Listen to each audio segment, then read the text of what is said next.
Hey there, Hare here with another Scrapbook layout process video using this sketch. So this is the monthly Wild Hare kit sketch, which I created this month. So feel free to stop by the blog and you can see the sketch in full and you can use it for your own inspiration.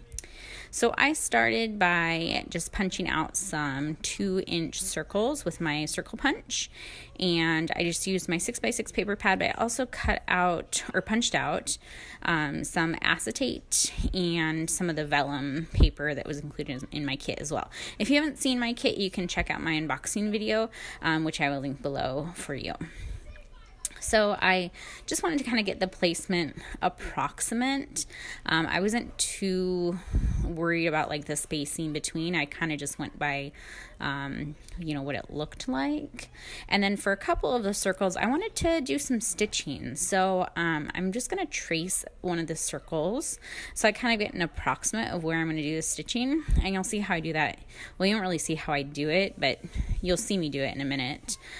So I go ahead and have everything where I want it. So I go ahead and bring out my sewing machine and I put in some navy blue thread, and then that's what I did.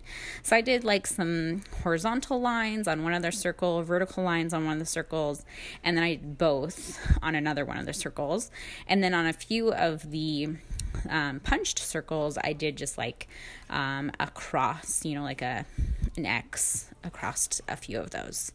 And that's how my background's looking. So now I'm going to go ahead and work on my layers. I grabbed this glassine bag, which was included as in my kit to hold some stuff. So I think it had like some flair or something in it. And then layered it up with this little piece, not sure, it's a little piece of ephemera. It wasn't in my kit. It was something I added from my stash, but I just layered that behind it because it had kind of that peachy tone to it. So I thought it would work well with this page.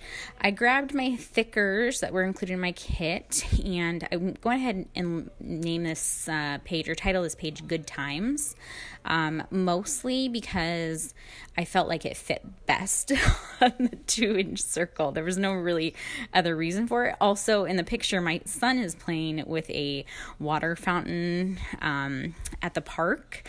So him and his brother just can't get enough of playing in water. And every time that we go to the park, they always have to go to the water fountain and make a giant mess. So that's just a picture of him playing with the water fountain at the park. So yeah, good times. So now I'm just going through everything that I had kind of pulled out to use in this kit. So this is what I'm using, what I'm pulling out right now is pieces of ephemera that I had added to my kit. So this wasn't included. A lot of like the labels and stuff were from my stash that I pulled out to kind of coordinate with the kit. I only end up using a couple pieces that were from my stash, and most of the other stuff I start adding on is actually just fussy cut pieces from the kit or from my paper pad. So I have a couple of these like speech bubbles that say this will be hilarious and this was bananas and things like that. And then some rocket ships that are fussy cut from one of the papers from the kit as well. And I just start placing those kind of randomly around the page. No real rhyme or reason to why I do it or why I'm placing things where I'm placing them.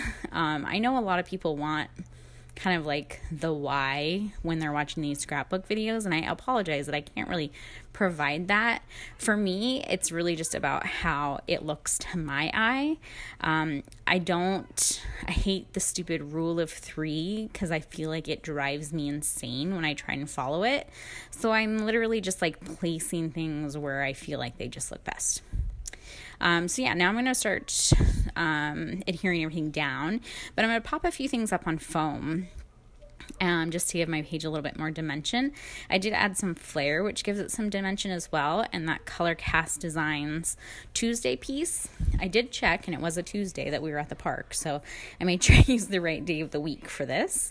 And then once I get everything adhered down, I'm like, you know what, I feel like these circles are looking a little flat, so I went around and kind of just like roughed up the edge and kind of pulled them up, so it just gave them a little bit more texture and dimension on those as well. And then after I do that, I'm thinking it still needs a little something more. So I went ahead and brought out my watercolors and added some black splatters all around the page, because you can never have too many black splatters, right? And then once I've got the black splatters down, I call my page done, and that is it for me. I'll have some close-ups at the end. I hope you guys enjoyed this. If you have any questions, you can leave them in the comments below, and I will see you soon with another scrapbook layout process video. Have a good day. Bye.